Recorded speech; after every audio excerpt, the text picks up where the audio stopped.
time. We'll kick off our meeting, and I'd like to welcome everybody here. Chris, you can come and join us at the table.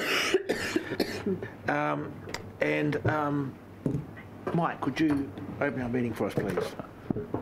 Tēnā no tātou, I me inoe, e hoa kauri mātou ki a koe I tēnei wā ke manaki ti a mātou e kōre rero ngā me e pāna ki o mātou rohe o ngā te kahunu whānui.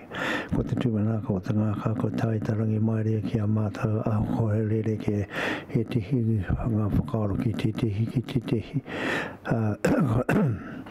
Ko te inoe hoki kia homai te kahaki o mātou tia mana Rex kia whakahaere ngā mea e pāna ki roti te tepu.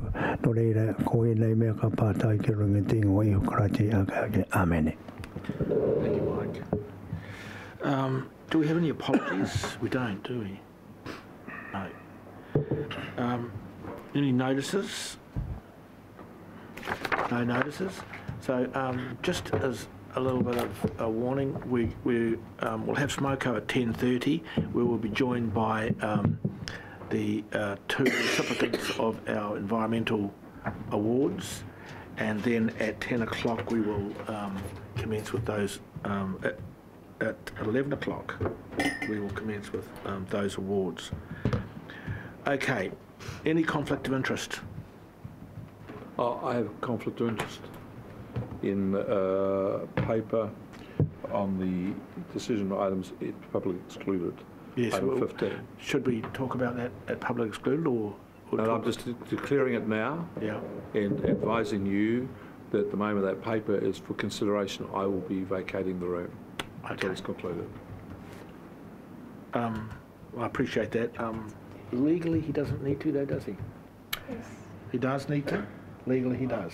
No. He appointed. Well, just point of clarification, Chair, what about the commissioners for the transport plan? Same thing, they're a council appointment today. What's different with that?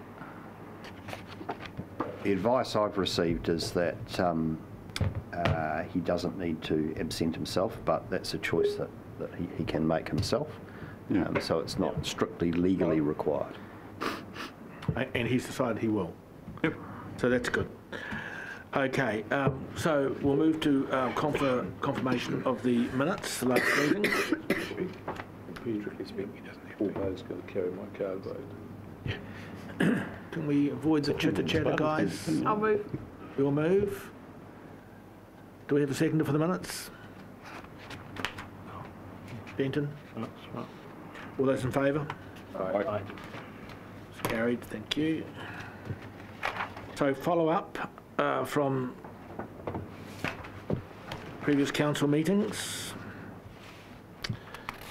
Any questions on those follow-ups? Paul? Yeah, thank you, Chair. Question and a statement.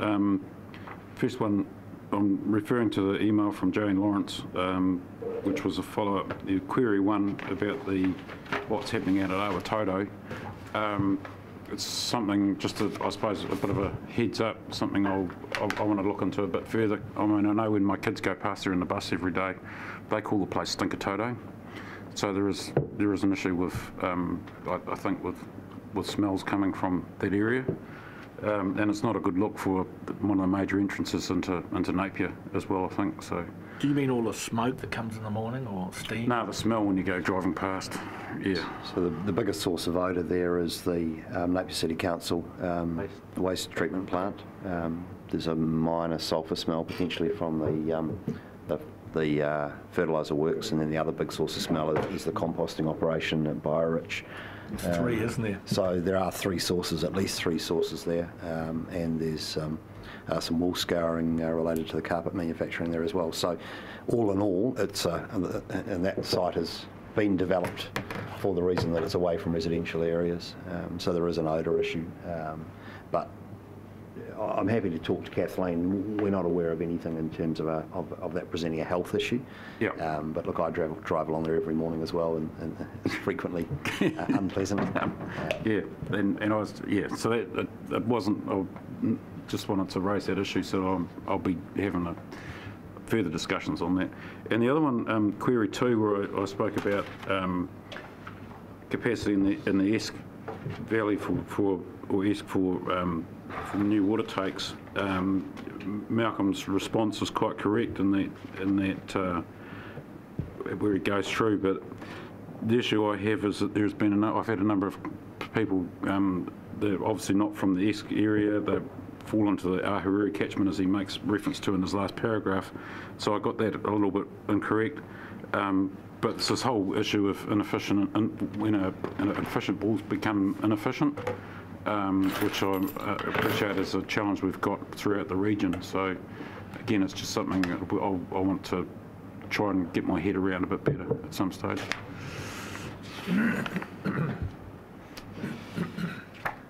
Any other questions or comments? I wonder whether Councillor Barker has any comment on the lead. The lead? His rifle range shooting? Oh, I saw that, and I was just wondering whether I could have a copy. Conflict of interest? No, a copy of the reply. I'd like to see that. Are there any other issues? Answer none. We'll move on. Oh, actually, Chair, there is just one further issue and a question for the Chief Executive. Have we received written confirmation from PanPac Ed as to when they intend or when they expect to start the works to replace the outflow pipe? I haven't seen that information, but happy to follow up on that. That would be great, thank you. I think it's unlikely that we've been advised of a timetable at this point in time, but I know that the planning work and the costing, etc., has been underway. Yeah, I think in terms of public confidence in the process that would be helpful if PanPac were to do that for us. Right. Minor items not on the agenda. I have one. I'd like to see us have I'd like to talk about work streams, KPIs and targets and how we report them. Work streams, KPIs and targets and how we report them. Give me a very puzzled look there, Leanne. Yeah, no.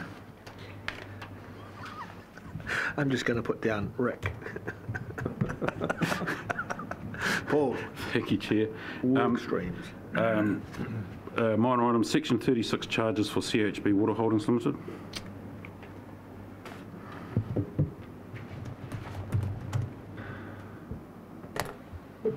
Anyone else? Okay, thank you very much. We'll deal with them when the time comes.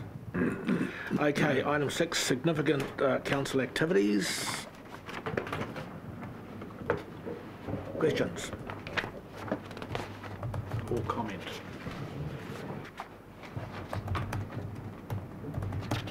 Paul? Thank you, Chair. Under pest plants on page 19, 34 and 35, I see in the media that there was a report that Napier Boys High had a competition which was sponsored by the Regional Council, and they managed to go around and collect 5,000 moth plants seed pods. I thought that was something that was perhaps that should have been included in here, because I reckon that's a very good news story again, and we should be congratulating ourselves for that initiative of sponsoring some prizes for I understand it's not just wasn't Napier Boys High, but they happen to be the ones in the that came to the attention of the media. I thought that was a very good idea. Any other? Fenton? Thank you, Chair. New Hawke River Road, the realignment design completed, passed the contract. I understand it was a couple of weeks ago. Have we had any feedback from? Yeah, so we followed up the other day. That's still out for pricing, so it's been out for pricing for 2.5, 3 weeks. So we'll continue to follow that up. So we expect to get a price back very shortly, but pricing up in 1 or 2 weeks. So following that, conditions are still good, but you don't know, winter's around the corner. Are we going to attempt that work? So once we have a contractor on board, we'll go through those risks. The last thing we want is machinery stuck up at New Hawke for the winter. So we'll work through that issue and decide on the final timing. Thank you. Peter? The council's application for a global consent for gravel extraction, this is turning into a major saga that's been going on for years. Could you just give us a bit of a heads up on what the hold-ups are? Yep, so it's been through, there's a number of submissions. There were no submissions opposing, there were some neutral submissions. There are a number of small changes we need to make to the paperwork, which we've done, and we have some ongoing discussions with Ngāti Karanuna essentially to work through some of that final wording, but there's been no significant opposition to the process, but it has taken time to finalise some of the details to everyone's satisfaction. So do you have some expectation on when the consent might finally be issued? What we're looking at the next month or two. Essentially for this year though, we're using the old process to give the extractors I guess, certainty of the process. So that's where we're at for this year. Okay, Neil, then you, Debbie. Neil? Yeah, Mr Chair, three points. Item 17, also drinking water, joint committee meeting held 11 April. Can we just have some comment on the reporting framework for that committee and how we affect that to this council? What's the process?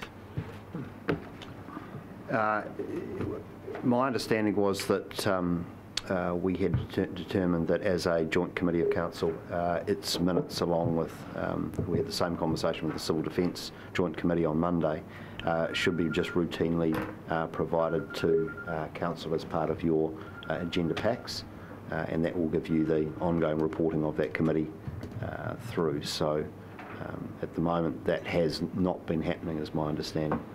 We just got minutes in the mail, I think. Oh, so you've got them now. Okay, so it's been remedied. So that was the intention, was to ensure. Sure. Yeah. I just have a sense that we ought to be considering the mechanics of that, or the actions of that committee, and putting in the context of our own activities. Sure. So what I would expect, is much like the Coastal Committee, is that the Regional Council representatives on those committees, when the minutes come through, will report on the actions that that committee is undertaking and how it interfaces with the council, and there would then be a discussion about any action that we need to take in response to that. Sure. So that would be the prompting mechanism. I wonder, a suggestion, Mr Chair, is that given that it's important that we don't abrogate our responsibilities to that committee in terms of our own consenting obligations.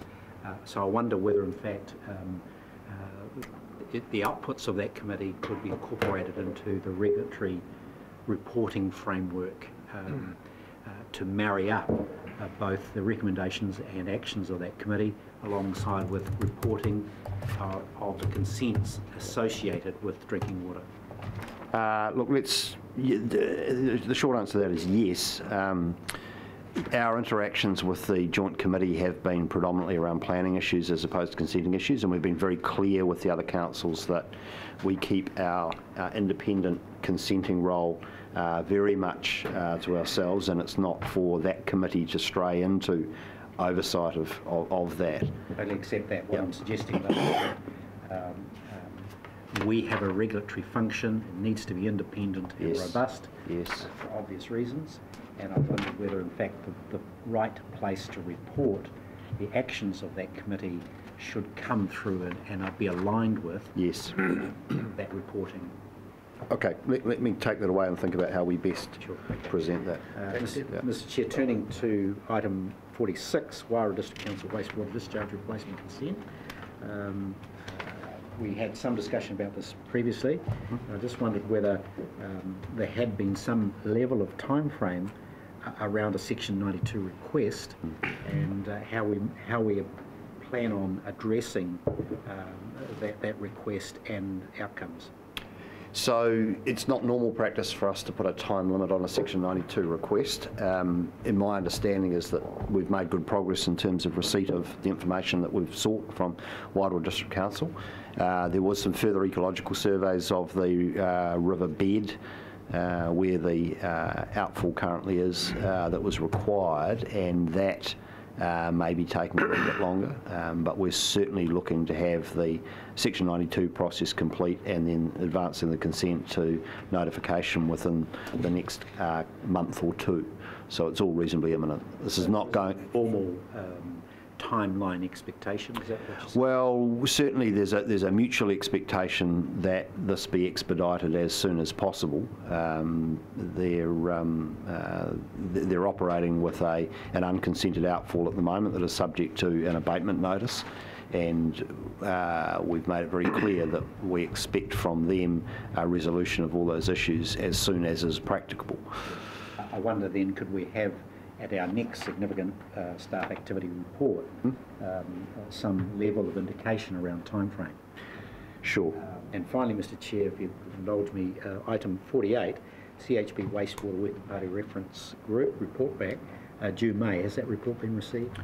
That is going to be reported at the NS Committee. It's going to be presented by the Mayor and Chief Executive of the CHP District Council. We have not received that report. It is going to their council the day after they present here. So it has been finalised, I believe, at the technical working group level, but hasn't been submitted yet to us. Between ourselves and CHP? So CHP have their own process, and we have a representative observing that process, and he has possibly cited a draft of the report, but it hasn't been formally submitted, but it is within the next week or two. Debbie. Thank you. I have 3 questions, but James, just on that one, who's the representative? Is it a staff member? Yeah, it's Malcolm Miller. Right. Yep. Okay. Yes. It's turned off. It's Siri answering. So Siri's our representative. Just started up Siri. So my first question then, James, and this is probably a question for Ian Maxwell, but the Te Angiangi Marine Reserve land adjacent, are you in a position to give us an update on that? Look, the last I heard was that there was work being done around valuation to settle on a price effectively for acquiring the land and then undertaking the works required. It's all on track. So Ian's currently in Europe, and I can't give you anything more up to date than that, but I'm happy to have one of the team members give you a call if you like. Okay, thank you.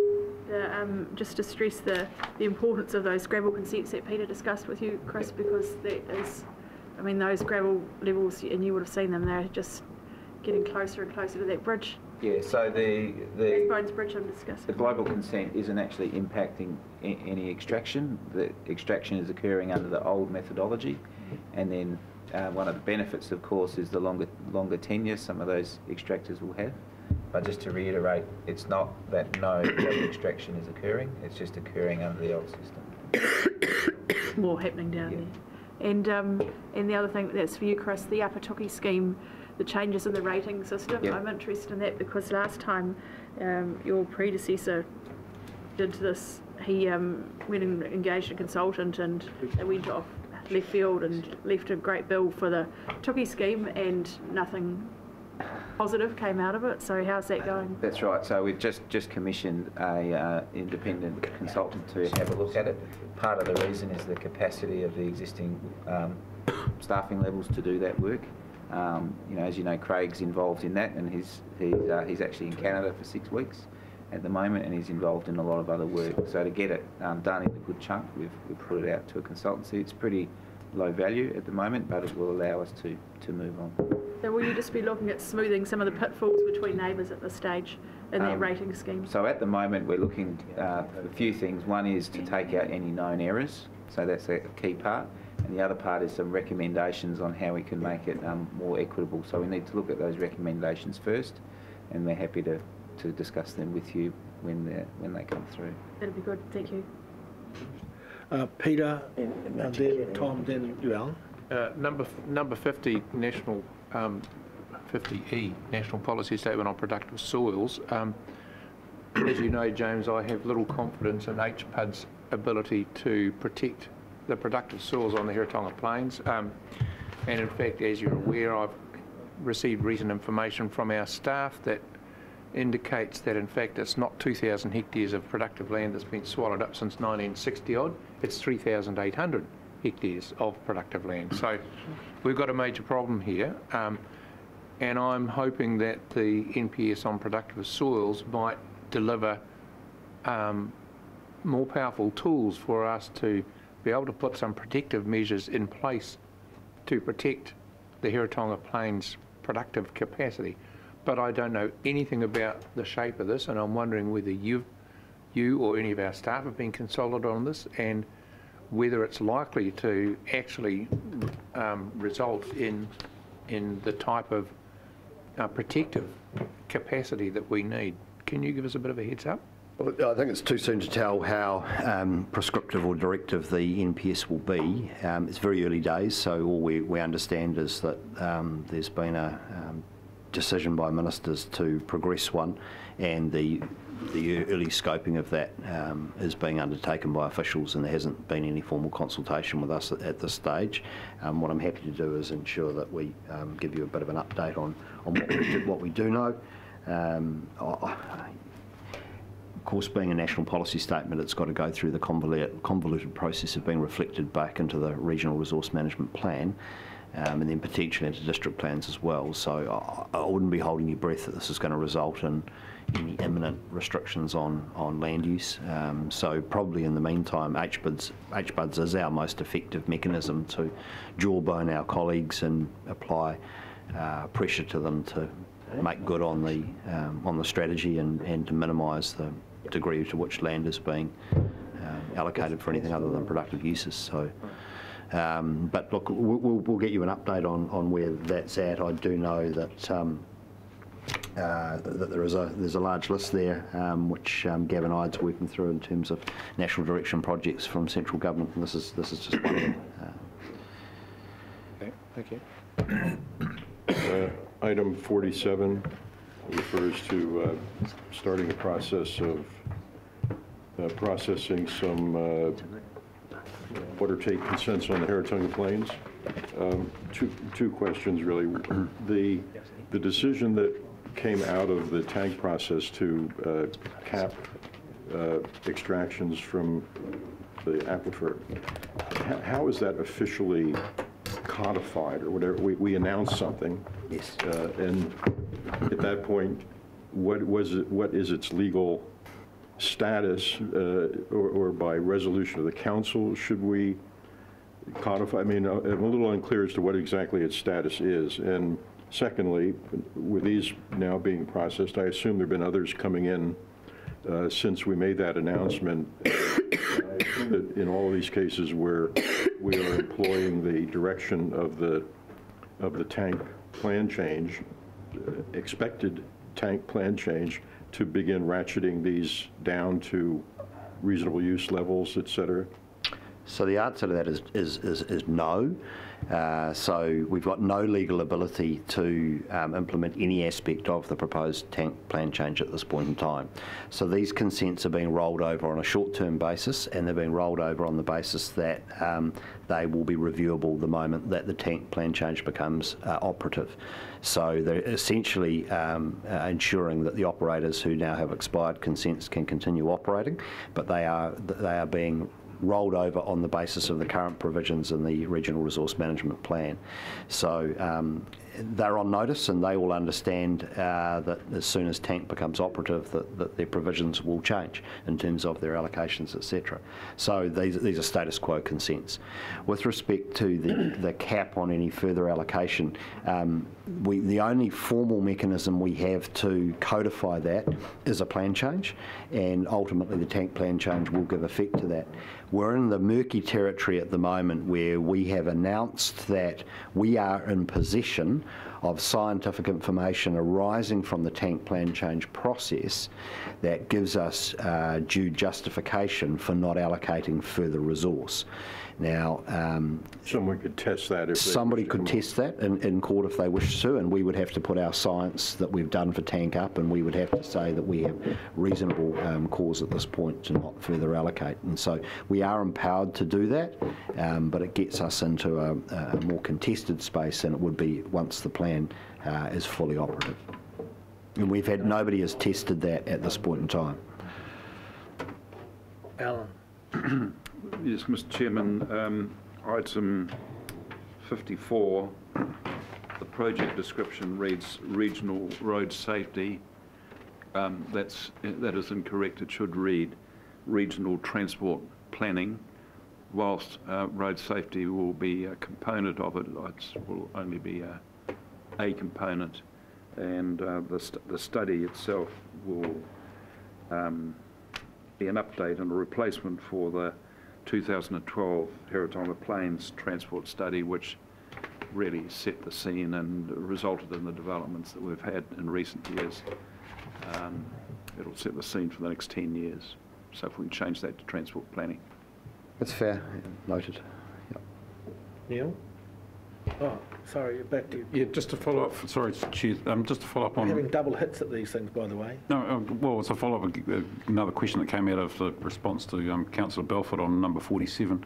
Has this issue been something that's been well socialised amongst the, I suppose it's the grower or the water users community on the Heretaunga Plains? So no surprises for them? No surprises at all, and there's been a regular series of meetings held with them and their representatives.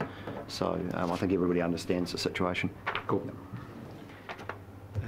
Yes, Mr. Chair, thank you for providing the chair. I think it's item 60 through 64, and it's open spaces, but it's not quite, because my question relates to Te Angiangi and its current status. It could in fact also relate to 25 environmental monitoring, and I'm just interested to know what the level of engagement is. I appreciate that DOC have the jurisdiction over the reserve, but what is the relationship with DOC? I'm aware of the raping and pillaging going on down there in terms of the reserve. Can we have some update and ideas about greater involvement and preservation of Te Angiangi, perhaps relating particularly to Ngāti Keri, who have kaitiaki, and Mr. Pohi might want to comment on how that is currently being managed and what role can we have in it. And I would say that everything we've got in this paper relates to the land environment, and we do very little to do with preserving our marine environment. I think if I can just pick that up, we do need to know a little bit more about this particular issue. It's the first time that I've ever known about it, and more about this reserve. So perhaps we need to have a discussion and bring a paper back to the ENS committee, James, period on the issue. I just haven't finished speaking. Yep.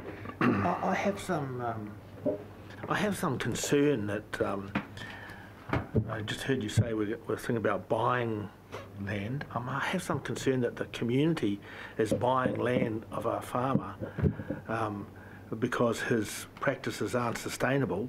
I mean, I think landowners, including myself, have some responsibility here themselves, and you can't, every landowner who's polluting or causing some damage to the environment can't go around with our checkbook. So I would like to know, I'm sure other councillors like to know a little bit more about this.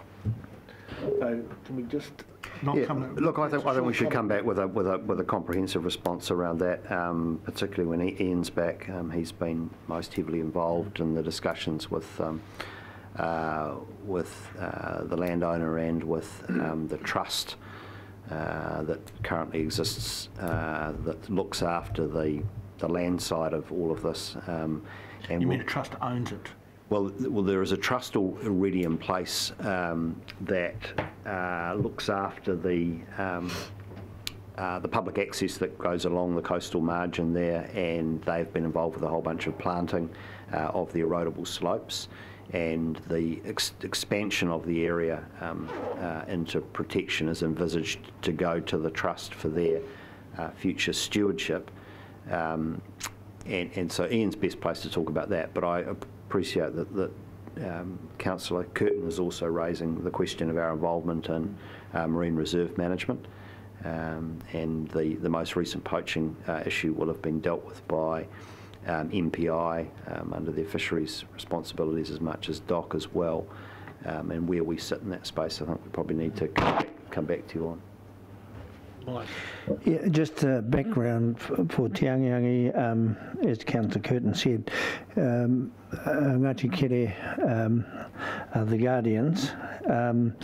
The reserve suffered a big slip in 2011, when, if you recall, the rain bomb that went along the coast, and a lot of it slipped into the sea. And Ngāti Kere, as a hapu, they all live 30 minutes away, but there's a very good a small community there which they get on well with, and with the dock ranger there. And all the, and Pierre noted, and we informed him that the issues at Porongahau are completely different to the main issues and catchments in the Ruataniwha. It's completely different at Porongahau.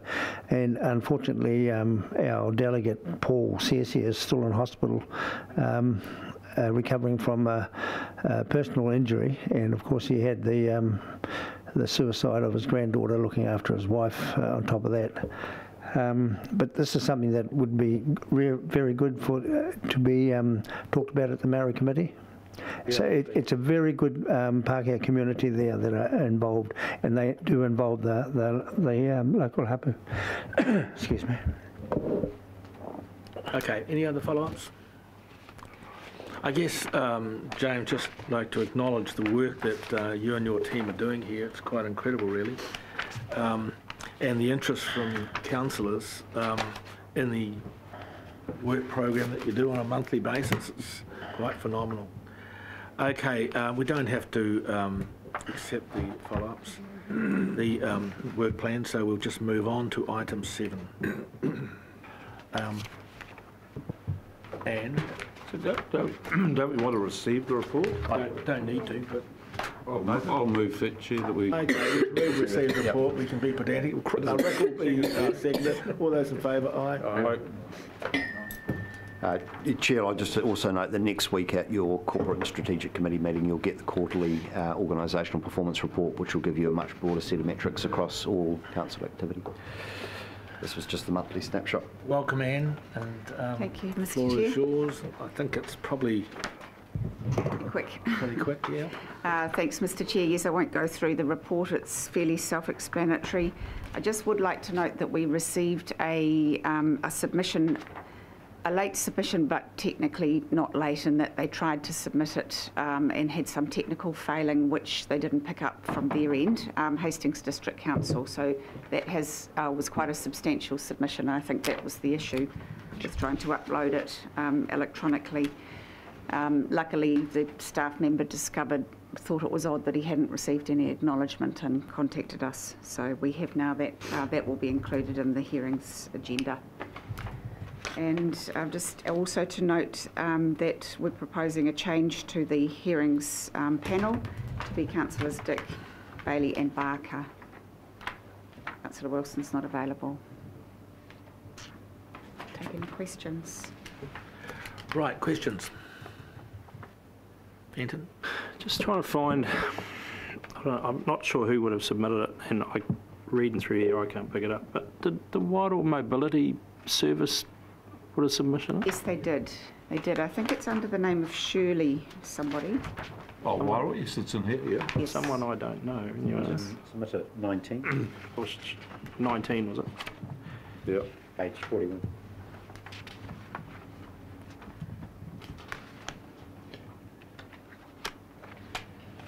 Right.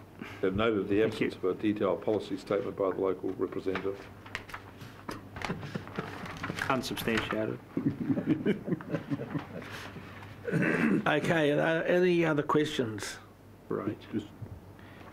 There was a reference here to the a workshop before the hearing. Did we get a notice that was not going to occur? Was that for discussion today, James, around the workshop? I was going to cover that in my catch-up with councillors at the end of today's meeting, Okay. yes. Just to confirm that. So currently it's scheduled, and I just want to be absolutely sure that you, because it's not an otherwise a council meeting day, that you do want to come in for a workshop on public transport. Oh, that was cynical, James. Well, we're going to set it up, and I just want to be, because we've got a very heavy meeting agenda for the next month, and so I'll be sure that you're coming in for it.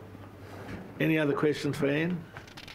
If not, we hit the recommendations also includes appointing the hearing panel of Alan, Fenton and Paul. So, I know you will be aware of that. No.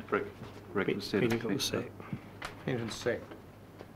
We've exchanged Fenton.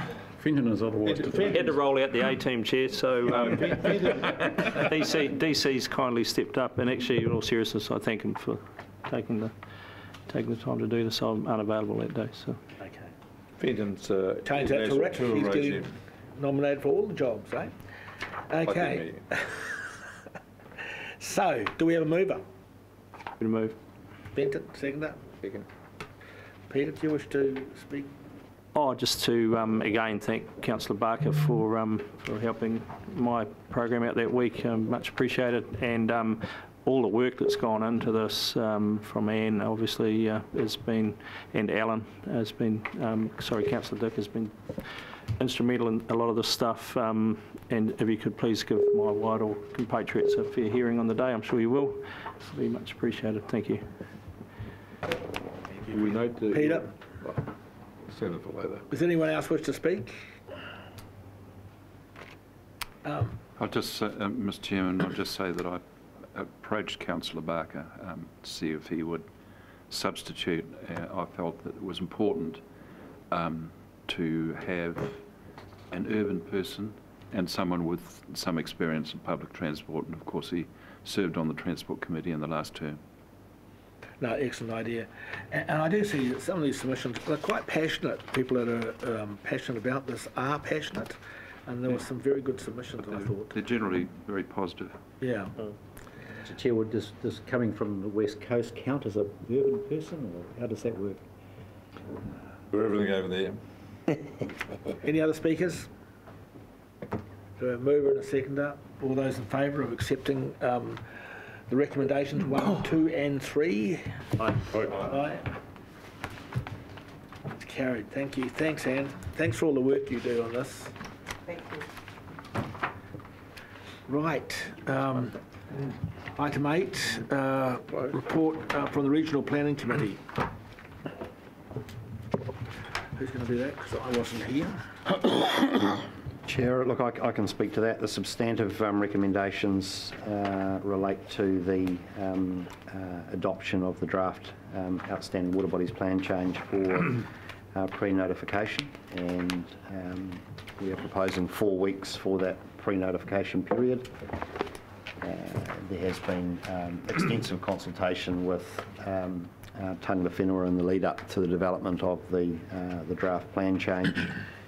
And therefore, we feel that a month is a reasonable period to get that initial feedback, and then we can move to the more formal notification and hearing stage of the plan change. I would observe that we've got a rather long list now through this process, and that certainly is very much at odds with practice around the country in this regard. So it's going to be interesting to see what the reaction is to having such a long list of outstanding water bodies in the Hawke's Bay region, but that may well ultimately be tested, well, it will be tested through the hearings process and then potentially even through the Environment Court, depending on how this goes. So we're at a stage now where we're just keen to get on with the job, and so the recommendation from the committee to council is that we move to the next phase. Other than that, the tank plan change matters didn't get due consideration at the committee owing to the volume of paper and the time available to committee members to have absorbed that and have a meaningful discussion on the day. So we have set up the workshop for Tuesday the 2nd of July ahead of the next RPC meeting on Wednesday the 3rd of July to work through all of those issues. Did we miss any rivers? I don't think there's anything that's off the list at this stage. Actually, I had a query about whether we could add one, because I think that the Napier Primary School swimming pool, where I learned to swim as a 5-year-old, constitutes an outstanding water body. The cynicism is... My stream's not there either. I wasn't here. I was going to note that. I have to admit, Chair, that I was disappointed that Tutera was not included in the list, but I appreciate that at the end of the day, this whole thing's a bit of a pig in a poke, and it's all covered under the National Policy Statement for Freshwater in terms of all our waterways, regardless of whether they're classified as significant or not, have to be maintained or improved. Exactly right. Any more questions? Well, I've got a question, and it's going to be in the form of, at the end of it, a statement. I note the recommendations don't include the specifics of the recommendations from the Regional Planning Committee, and I just think this is poor drafting, in my view, for the council decision. I think the council's decision should be explicit. So I'd like to see that when we come to move the recommendations, that the actual resolution recommended by the Planning Committee is what we adopt as council rather than referring back. So when we make this, my view is that when you make decisions, you should decide what is a resolution, yeah. So just better to cut and paste and put it in. Yes, I guess when you look at paragraph 7, there are a number of resolutions which the committee itself resolved, which are effectively related to its own business. And then it had 2 recommendations it made to the council. That's the way it's been structured. I guess you could argue that the committee has no powers in and of itself, and all of its resolutions need to be similarly resolved by the council. Although I think that's a debatable point, and we have empowered the committees, all committees historically, to direct staff to do things and to arrive at its own decisions by way of things like receiving and noting papers. So, but I would have thought there's 2 in here that I would have liked to have the resolution to include, particularly 6.3, which was a clear statement, some considerable discussion amongst us. I thought we could note that ourselves for ourselves. As for directing staff, I think that's something we should be doing for ourselves, not the committee itself. So there's several elements here which I think this council should decide rather than refer back to a resolution that someone else has passed. That's my view about it. Yeah, look, and I think 6.4 could have been included in there too, which is agreeing on the draft list. Yes. So we'll take that on board. Technically, that's correct, isn't it? What do you say? There needs to be a resolution of council support. Well, there is this enduring debate about whether committees have the ability to resolve anything without endorsement of council, and of course, particularly with respect to the RPC, it becomes quite a curly debate. But the point I make is this: for someone coming in and having a look at it, you look at this and you say, we resolve this, and you have to go to somewhere else to find what the answer is. Understood. And I just think that's really lazy drafting. So when we do it, we should say what we are agreeing to, so anybody who looks at the record sees it for what it is. And if there's something else somewhere that will help them, that's no problem to put that in, but it should be our decision. Clear.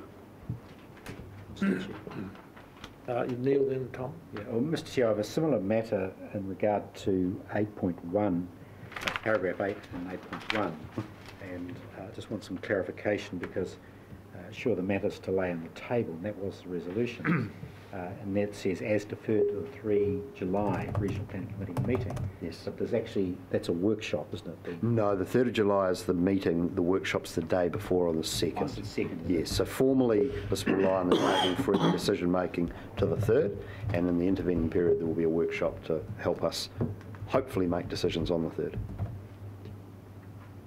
Yep. Tom? Hopefully. Just again to clarify the process a bit, in receiving the recommendations of the Planning Committee, it would be wholly within our authority to look at the outstanding water bodies issue, for example, and say, we think the recommendations are ridiculous, and reject them, correct? Well, this is where we get into the complexities of the RPC Act and the extent to which the Council has an ability to depart from the recommendations.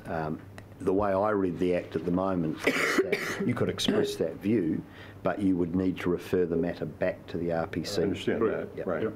Correct. So what we're doing here by assuming we do accept this report is basically bowing to the inevitability of the ridiculousness of the outcome. Well, I think you have a recommendation by the committee that was passed by majority vote, and a healthy majority given the decision-making protocols around the RPC, and you've now got that recommendation in front of you. So, and a good number of councillors were party to that recommendation. So. I think Councillor Bailey's voicing that they're all important is a more diplomatic way of going around it, since I will be one of the Māori treaty voting people. Tom, just to clarify that, are you saying it's ridiculous we have all these streams? Excuse me? Are you saying it's ridiculous we have all these water bodies? Is that... Yes, I am. You know, well, I tend to agree with Mike that they're all important. No, we ended up, what is ridiculous is that the government asked us to do this. Yeah, we should have then just passed a resolution at that committee suggesting that every flowing water in Hawke's Bay is outstanding. Yeah. Yep. Yeah, that's right. Yeah. Which is, I think, what Councillor Barker actually sort of proposed at one point. I did. In that discussion. He's going to say it would be a more defensible position than to say these 43 are. Yeah, no, that's right. I agree with that. Anyway. Well, what's hard to defend about 43 is that, you know, outstanding is not a word to express its importance, or no. It means literally that it stands out from the rest. Right. And when you've got 43 that stand out from the rest, it starts to diminish the meaning of the word outstanding. Exactly right. Neil? Mr Chair, just following on from the Chief Executive's observations of the RPC legislation and its commitments, what about the converse of a formal recommendation from the committee? That is, if there's a recommendation not to, for example, to proceed to consultation around the tank process, is there power for this council who, on its own, propose that such a consultation take place? The legal advice we've had on that's been a bit equivocal. So the legislation refers to a dispute resolution mechanism, but that dispute resolution mechanism needs to be articulated in the terms of reference, and we have never agreed upon a dispute resolution mechanism. So the legislation does presuppose that if there is a matter in which the council has a different view to the committee, that it would enter into some sort of mediated process involving some independent mediation. So that's one of the matters that we raised last year for the committee that needs resolution. You might recall we had a list of things which are unsatisfactory with respect to the current legislation because of ambiguities, and this is one of the clear examples of that, is what happens. What the legislation does indicate is that, and indeed our legal advice is that if the council by law must take action in relation to a planning decision, and it is precluded from doing so by the committee, then it could take a unilateral action. Where we would have to demonstrate that with respect to tank is that we're up against the timeline in the National Policy Statement for issuing all of our regional freshwater plans, and that's currently 2025. So we'd have to show that we are in breach of we're at risk of breaching our obligations there. So because we've got quite a lot of time still to meet that obligation, it's difficult to demonstrate right now that we are being impeded in our legal duty, although you could mount a more complex legal argument around things such as the water allocation and the risk to the resource if we don't get on and impose these limits. But I guess you'd counter that by the fact that we have ceased allocation even though we haven't got the plan through based on the best available science. So it all gets quite debatable. Is there an alternate pathway by direct referral to the Minister? So certainly the Council can refer planning matters to the Minister and have them call them in. So that is an option available to Council. Because it's a planning matter, again it gets caught by the Act, and the expectation would be that in the first instance that matter is taken to the RPC. If there's no agreement at the RPC, then the Council could ask the Minister to intervene potentially, Or the minister could decide, as he did in down south, Indeed. That the process is unacceptably compromised and appoint a commissioner to resolve it for us. Correct. He could choose to do that. So should we not have a clear understanding of what our posture will be if we come to a meeting on the 3rd and have an impasse of this nature with a non-decision, because that would probably be the way the day would play out, that someone, possibly one of our councillors here, would wish to proceed with the plan change, would make such a motion at the end of the day's discussion, and conceivably 4 or more members of the committee would vote against that. So there would be a no recommendation. If there's no recommendation, does that give us more latitude to proceed as a council to notify the plan change? Not really, given the Act is quite strong on consent from the committee before proceeding, and the need to go the extra mile, really, in terms of a mediated process or a dispute resolution process. So taking the unilateral step of then just notifying following the meeting on the 3rd would give rise to legal risk based on the advice that we've received to date. Staff are considering these scenarios, and we are considering what legal options are available to council, but at this stage our view is that the 3rd of July is still a point in the process whereby the committee is continuing to consider all of the submissions it has received in the pre-notification process and working through those issues. So we're certainly not at a point where we're recommending to council that there be any particularly dramatic steps taken, but we'll see where we're at the end of the 3rd of July, and if we're very close and it's going to take one more meeting, we would certainly encourage that to occur.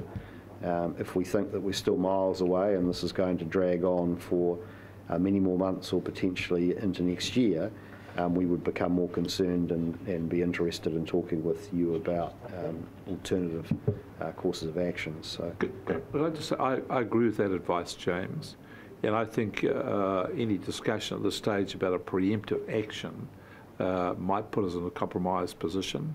I understand the logic process that Tom's exploring and can well understand them, but I would have thought for good process, should we come to an impasse on the 3rd of July, in my head was that it might be the best thing we can do is to then have a period where we come together informally as councillors, maybe with some mediator help, to try and resolve what these differences are and to agree a pathway forward.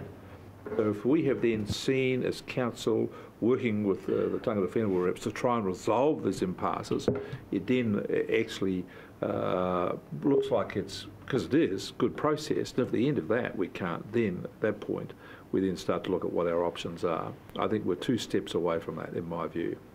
And if we start to look at preemptive options, then it could then look like we have set up the process to fail in order to do something, which would then reflect badly on us.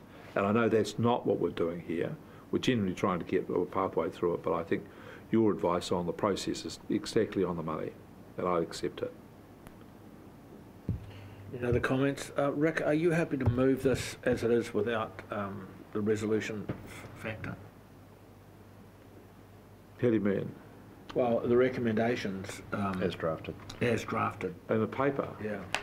Well, I will on this occasion, but I would just say to whoever writes these recommendations that I think they need to think carefully about them, because what is missing here is if someone comes to read this decision of council, I get all that. You don't see what the decision of council is. We want it changed in the future. And Yeah. I think I agree. I will move it subject to them being that the drafters of our resolutions are clear that they are, that when anybody reads the resolution, they can see what council decided within the resolution, not have to go elsewhere. And Peter, would you second despite your swimming pool not being in? I will. We have a mover and a seconder. Do you want to speak any more, Peter? Oh, just to say that this has been a horrible process. I thought about asking how much it's cost us. I don't think I want to know. Any other speakers? Could I just make one point to sum up? I have the closing remarks, because people have said these things. Could I say to Peter, firstly, yes, it's cost us a lot, but the work that the staff have done on the outstanding water bodies and that, it will prove to be well worthwhile in the future. It's not something we've contemplated doing now, but it will become a very valuable document in the future. I have no doubt about that. Secondly, with regard to Tom's point, I have, as Tom has heard on a number of occasions, this process of these outstanding water bodies frustrates the hell out of me. It seems to me that we've made work for ourselves which is unnecessary and got ourselves into a terrible tangle.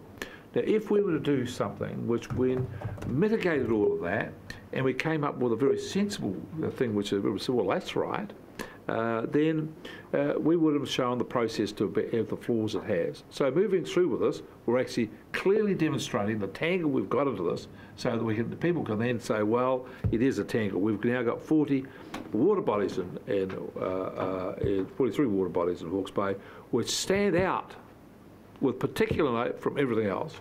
Well, I'm quite sure that's not the conclusion you'd reach with that. You bounced them before anyone else had a chance, Rick, but that is your sum up. Did anybody else want to speak to this? Mike did. Well, just in terms of I note they've all got spiritual values.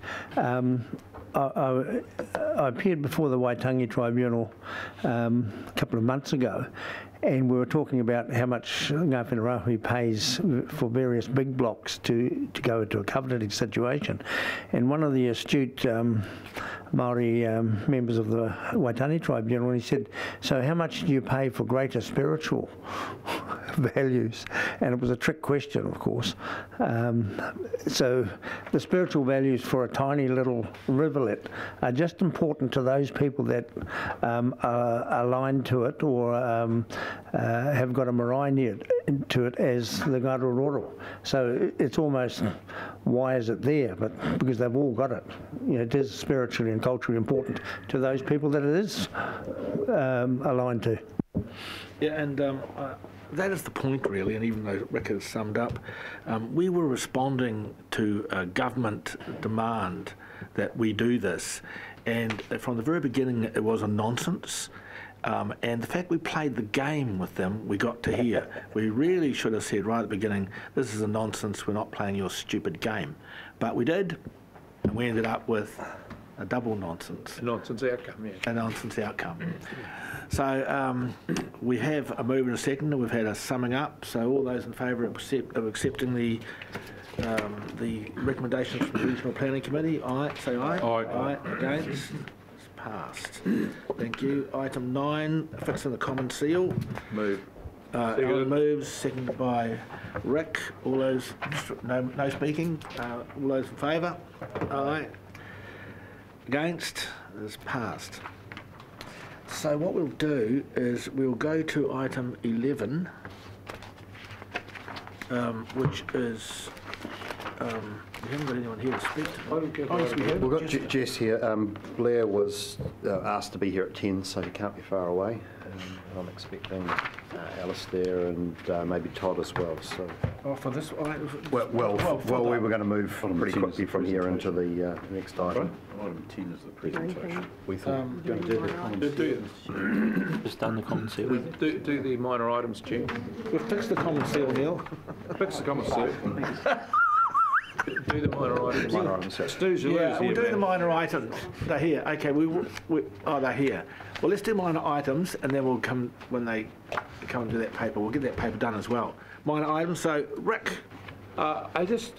We've had quite a lot of discussion of late around the country about people passing resolutions declaring civil emergencies, climate change emergencies, etc. And I have had a worry that these are more about waving a flag than doing things actually. And reflecting on that, I came back to the conclusion that whilst we do quite good reports on our KPIs and what we're doing with in other parts of our community, on the environmental level, we are not doing that as well as we could do. We do outstanding work but we don't have regular measures. And I had a discussion with this, James, recently.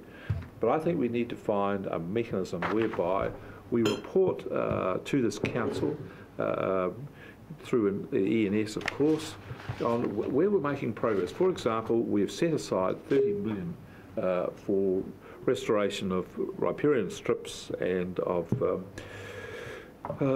estuaries and those things, and it's a wonderful vision and a powerful statement about what we're doing. But how are we going to measure this or to demonstrate to see that we're keeping on target? So, of course, every year we should have an OSHA, it should have a measure that said we planted so many trees. Yeah, but through the year we should be saying how many trees we've got, so we can have a clear measure of what we're doing to mitigate these risks and to mitigate climate change. So rather than have our reports come to us, which are driven by our staff, we have in front of ourselves a dashboard which we are looking at what we're doing on climate change and environmental restoration, biodiversity, and reorientate the way in which we report. The information is there, but I just don't think we get it in the form that we should do, so we can see that we are making concrete steps of progress over time. So I'd like us to have a think about how we do that and rechange the way in which the council reports and we interact with the operations of this council. Thank you, Rick. Paul? Thank you, Chair. At the time we sold the RWSS intellectual property assets to CHP Water Holdings Limited, I understood that part of that process meant that there was Section 36 charters that would apply to CHP Water Holdings every year. Can I, at some stage, James, can you just refresh my memory as to how much they are annually and when they're actually due? So, you don't need to do that now. Yeah, no, so I'm going to bring a note to councillors on that shortly. So we have some work underway because there are some choices for council around that. Thank you. Thank you, Paul, for raising that. Okay, so we will now go to item 11, which is the port transaction. And Blair, let's go here. Yes, you're on. Okay.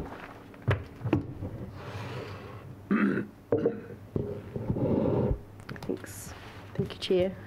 So in terms of the project update, there is a considerable amount of work that continues within the due diligence committee that's taking place in terms of preparing the PDS.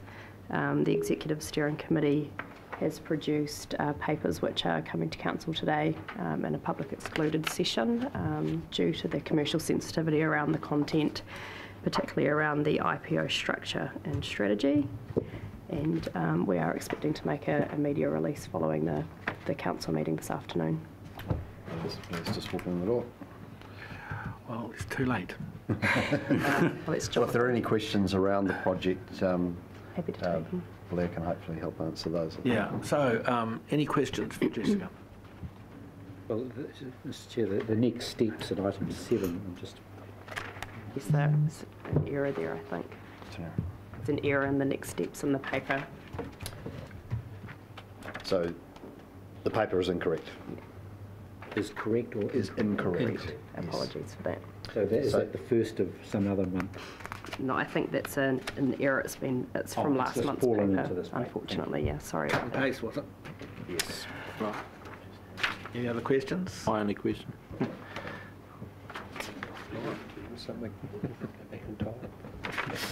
If there's no other questions, do we have a mover to I'll move that we receive this accept the paper? recommendation, note the May 2019 Napier IPO transaction project update staff report. Moved by seconded by Fenton. Do you wish to speak, Rick? Fenton?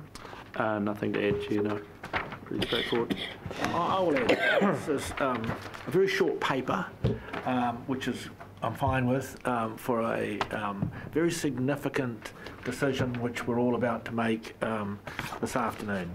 So I just want to thank everyone. Thank you, Jessica. I realise it's been a lot of incredible hard work, not manifested in this paper, to the board and staff who have done an enormous amount of work, and to councillors who have attended all the many workshops, had a huge amount of paper to absorb, including over the weekend.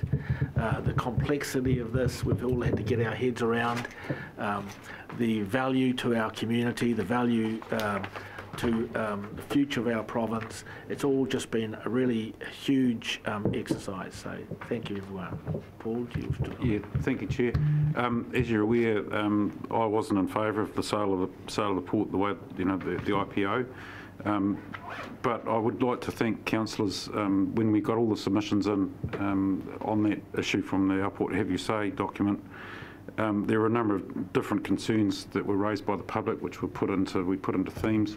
And I'd just like to thank my fellow councillors for working really hard at trying to resolve as many of those concerns as we could. I think we've done really well at doing that. Thank you, Paul. I really appreciate your position. Okay, we have a move and a second. All those in favour of receiving this paper? Aye. Aye. Against? It's unanimous. Thank you very much. I'm happy to move, Chair. And PE, well, yeah. Do you want to do? You've got half an hour before our visitors. Do you want to go into PE now? Well, might as well. Start. Okay, right. Peter moves. We're going to public. So hang on, just what are you move? What's being moved? Into public excluded. Well, we've got guest visitors, Mr. Chair. Yes, I know. And some consideration needs to be given to their inclusion or not, or exclusion. But why don't we move in, we've got half an hour, why don't we move into public excluded for making the start of the debate. When the guests turn up, we've got other things to go out. He's talking about the guests behind us. Yes. They just need to be included in the resolution. Yeah, they're included in the resolution. Mr. Chair, we've got a number of resolutions in public excluded. They include the Chief Executive's performance and remuneration. We're going to have to go out at 10:30. So what are we going to consider in public excluded?